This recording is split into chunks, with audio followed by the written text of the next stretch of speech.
Good afternoon, everyone. Thanks for clicking again. Now, in my previous videos, I was discussing the muscle fiber type, fiber arrangement, all that jazz. But I feel like that I've gotten a little ahead of myself.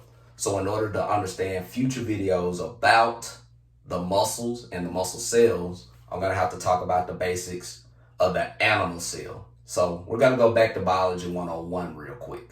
So that way, when I discuss in my future videos the intricacies of the muscle cell, you won't be asking yourself, what the hell is Dr. Dean talking about?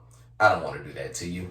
So we're going to start with the basics. Every animal cell has its basic components. Now, there's a lot to be said about the animal cell, but I'm just going to go over the basics of it so that way you can understand, again, the muscle cell in later videos and why it functions the way it functions. All right, so we're going to start with what's called a cell membrane. Just going to draw it here.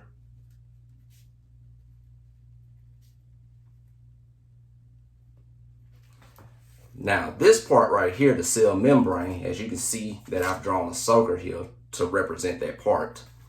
The cell membrane is the outer protective sheet of the cell, and it is selectively permeable, which means that it will only let certain substances in and out of it to protect it and to make sure that it's properly nourished.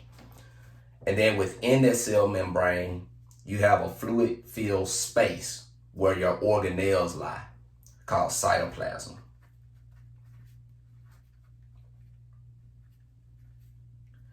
And again, cytoplasm is just the area where a fluid-filled area where your organelles lie. And organelles is just a simple scientific term meaning cell parts. And I'm going to go over a couple of cell parts here.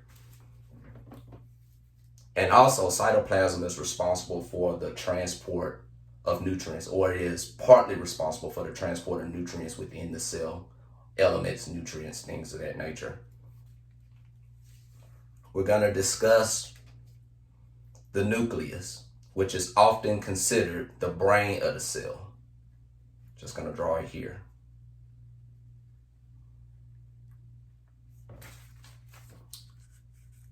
This is the nucleus. Now, the nucleus is often considered the brain of the cell because that's where a lot of your genetic material is contained. Now, there's genetic material throughout the cell itself, but the nucleus is the center point of it. That's why it's often called the brain of the cell. Everything that makes you you is within that nucleus. Or at least the bulk of everything that makes you you, being the genetic material, is within that nucleus.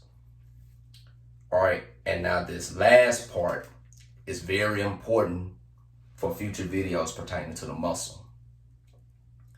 And that part is called the mitochondria, which is often referred to as the powerhouse of the cell.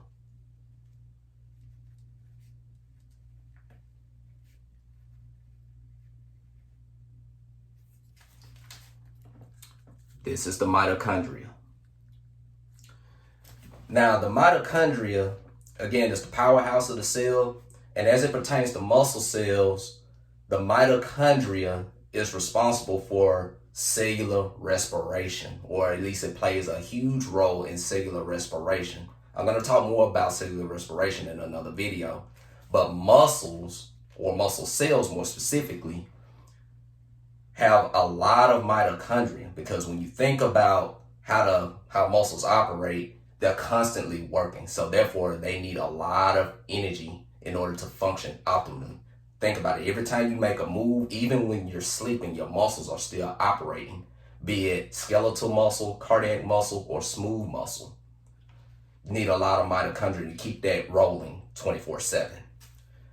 And I hope you learned something. And again, you have the cell membrane, selectively permeable, serves as the outer sheet. Then you have the nucleus, which is the brain of the cell. And then you have the mitochondria, which is the powerhouse of the cell. And again, there's a lot more to be said about the animal cell, and there are many more parts that I did not discuss here.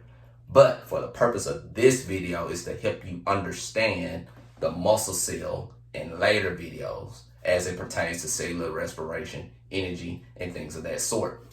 And again, I hope you learned something. Continue to stick with me. We'll get through this. This is Dr. Dean, and thanks for listening. Peace.